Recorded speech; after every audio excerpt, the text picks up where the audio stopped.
Hi, I'm Nick Harvey. I'm the new advisor for Treasury and Pensions.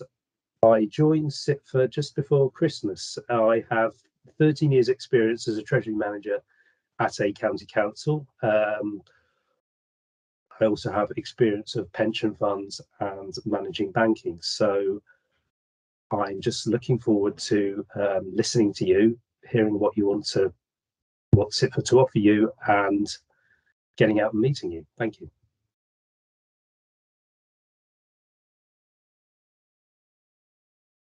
So traditionally, local authorities have used their capital financing requirement and projections to estimate their borrowing requirements and limits. Now, while this is a good idea and prudent, it does have some flaws. Firstly, the method assumes that local authorities will have zero cashback reserves. Is that realistic? Secondly, there's no suggestion of a sensible maturity profile for any new debt. And finally, the limits set are effectively arbitrary, since they're based on your capital financing requirement and projections. Now, the liability benchmark takes reserves into account, both now and how you think they'll behave in the future, and allows an authority to set a prudent level of cash liquidity based on their unique characteristics. Now, this benchmark provides an indication of how much to borrow, on what structure and for how long, an indication of any future periods where you might have some refinancing risk or overhanging debt, the likely incremental cost of this borrowing, and a realistic operational boundary that's based on the level of borrowing that you actually need to fund your programme. Now, this will give your decision makers a far more holistic view of the financial implications of what is being proposed. To help you get a fully compliant solution, CIPFA have teamed up with PS Live to make this process as simple and painless as possible. Every local authority in the country has a large amount of their financial information, including data from their 2021 accounts, already preloaded. So if you haven't completed this, please contact the team at PS Live to get started.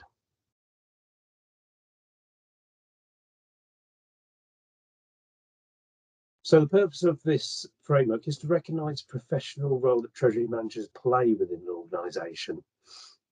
And we also want to highlight the need for the Treasury function to be properly resourced. Okay, we know that in smaller authorities, there may not be the same skills requirement as larger, more complex organisations. So scalability will be considered. CIPFA is producing a template for you to produce a learning needs analysis that is appropriate to your organisation. And of course, we will continue to offer a comprehensive suite of workshops and courses to cover many of the needs that you do identify.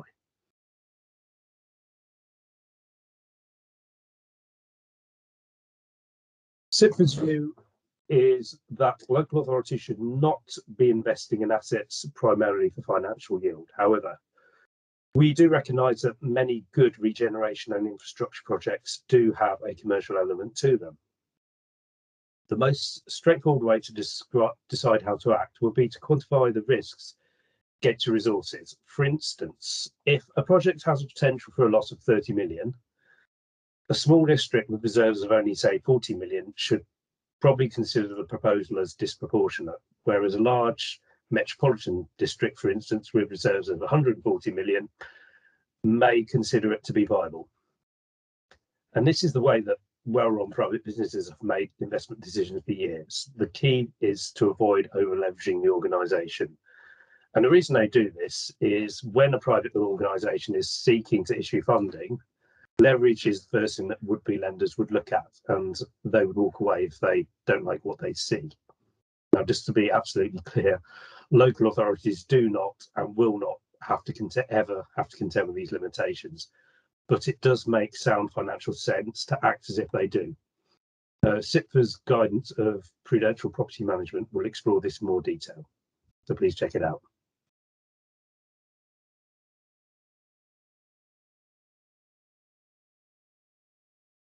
All local authority investments, whether they are financial or physical, are within the scope of these codes. The three categories are Treasury investments, to do with the day-to-day cash management of an authority, and they usually generally account for the timing difference between receipt and expenditure of funds, whether they be grants or loans. In cases they can include multi-year financial investments if these funds have been identified. Service investments. These are capital investments that are directly related to progressing your authority's objectives. Things such as infrastructure, regeneration, education and housing. Now, these can include investments for a commercial return if it can be demonstrated that such returns are related to the viability of the project, or if the principal reason for making the investment is not that in the first place. Now, commercial investments, these are basically any investment which is held primarily for financial yield and cannot be classified as a Treasury investment or a service investment. For instance, investments in multi-asset funds, investment properties, and anything that is outside of your authority's boundary and cannot be linked to advancing any of your authority's objectives.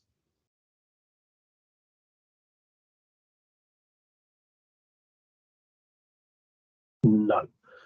While these investments are within the scope of the codes, we recognise that in practice these investments are made with different risk considerations and investment horizons.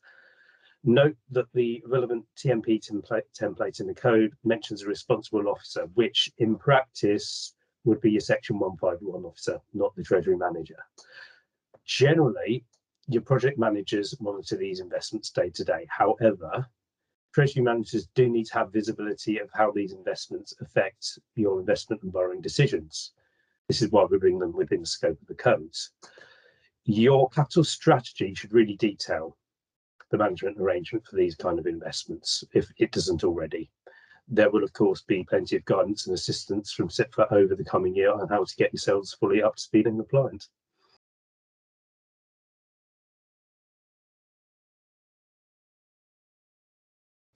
Again, the short answer is no.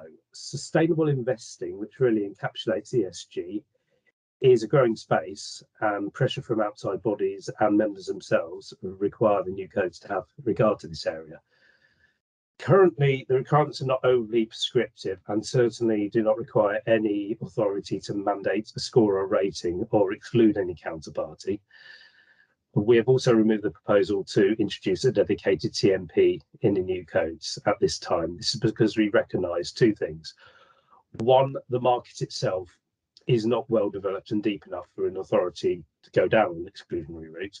Secondly, we recognise that the currently available ESG scoring and rating methods are simply not well aligned or standardised enough to be useful as a reliable measure in the same way as credit ratings. For example, if a counterparty has an A1 plus credit rating from Standard & Poor's, we can be fairly confident that whatever we invest, we will get back. But if you ask someone what a definitive score of B plus means, or a Sustainalytics risk score of 20.6, you can have a problem. Because there isn't a standardized system of ESG ratings, there is currently not a sound methodology of comparing one counterparty with another, or even giving an holistic view of their ESG credentials. With this in mind, CIPFA does not at this time recommend anyone drafts a strategy which, for instance, includes a reference to reaching a minimum ESG criteria aligned with a particular benchmark. Now, CIPFA is working on an ESG reporting system that we believe will give practitioners a more reliable basis for applying ESG considerations to their counterparty selection criteria going forward.